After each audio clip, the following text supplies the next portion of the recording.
இவ எதுக்கு கால் பண்றா? நமக்கு நிச்சயம் ஆனது தெரிஞ்சு ஏதாவது பண்ணிப்பான்னு பார்த்தா போன் பண்றா.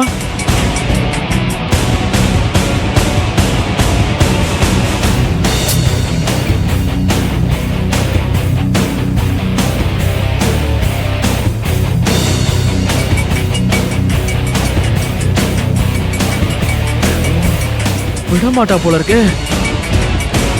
முதல்ல இவளை கட் பண்ணி ஆகணும். இல்லன்னா அன்னைக்கு விஷம் குடிச்சு நம்மள மாட்டி விட்ட மாதிரி வேற ஏதாவது பிளான் பண்ணாலும் பண்ணிடுவா. ஷோ, இதுல நம்ம மாட்டிக்க கூடாது. என்ன பண்ணலாம்?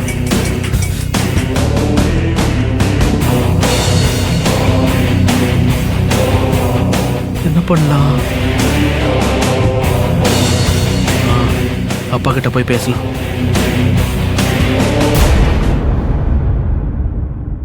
நீங்க வந்தது ரொம்ப சந்தோஷம். அதே மாதிரி கல்யாணத்துக்கு வந்துட்டீங்கன்னா எனக்கு ரொம்ப பெருமையா இருக்கும்.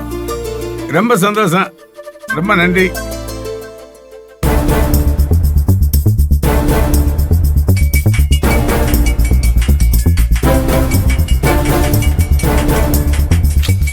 என்னாச்சு சின்னவனே? பா, இங்க பாருங்கப்பா, அந்த ஸ்ருதி எனக்கு கால் பண்ண ஆரம்பிச்சிட்டாப்பா. நீ ஏதாவது பேசினேப்பா? நான் எதுக்குப்பா அவகிட்ட பேச போறேன்? அவ இன்னும் என்ன டார்ச்சர் பண்றான்னு உங்ககிட்ட சொல்லதான்ப்பா வந்தேன். பா, எனக்கு அவளை விட நீங்க தான்ப்பா ரொம்ப முக்கியம். மறுபடியும் ஏதாவது பிரச்சனை பண்ணிடுவாளப்பா. அதனாலதான்ப்பா உங்ககிட்ட என்ன பண்ணலாம்னு கேட்க வந்தேன். நீங்க என்ன சொல்றீங்களோ அதுதான்ப்பா நான் பண்ணுவேன். அப்பனுக்கு உண்மையா இருக்கு பிள்ளைக்கு கோயிலே கட்டலாம்டா. நான் உன்னை சும்மா விட்டுருவேனா? இனிமே அவ போன நீ எடுக்காத. எப்படி அந்த பூங்கொடிக்கு நம்ம ஒளியில தலையிடாம பண்ணமோ அதே மாதிரி இவளுக்கு செக் வச்சிடலாம்ப்பா. பூங்கொடி ஒரு தில்லாலங்கடி, அவளையே ஒரு விஷயத்துல ஓரங்கட்டியாச்சு. இவன் என்னப்ப ஜுஜுப்பி? நீ கவலைப்படாத சின்னம்னே, அப்பாட்ட சொல்லிட்டேல, இனிமே எந்த கவலையும் படக்கூடாது. உன்னுடைய சிந்தனை எல்லாம் வரப்போற பொண்ணை பத்தியும் அவ சொத்தை பத்தியும் மட்டும்தான் இருக்கணும்.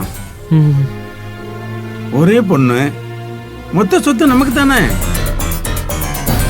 உனக்கு ஏதாவது போர் அடிச்சா அவங்களுக்கு மொத்த சொத்து எவ்வளவு இருக்குன்னு அவங்களுக்கே தெரியாம கணக்கெடுக்கிற வேலையை பாரு. சரியா? கல்யாணத்துக்கு அப்புறம் அந்த சொந்தம் இந்த சொந்தம்னு யாருக்காவது சொத்தை கொடுத்துட போறாங்க. மொத்த சொத்து நமக்கு தான் வரணும். சரியா? போ, நான் பாத்துக்கிறேன். நான் வரேன்ப்பா. போடா.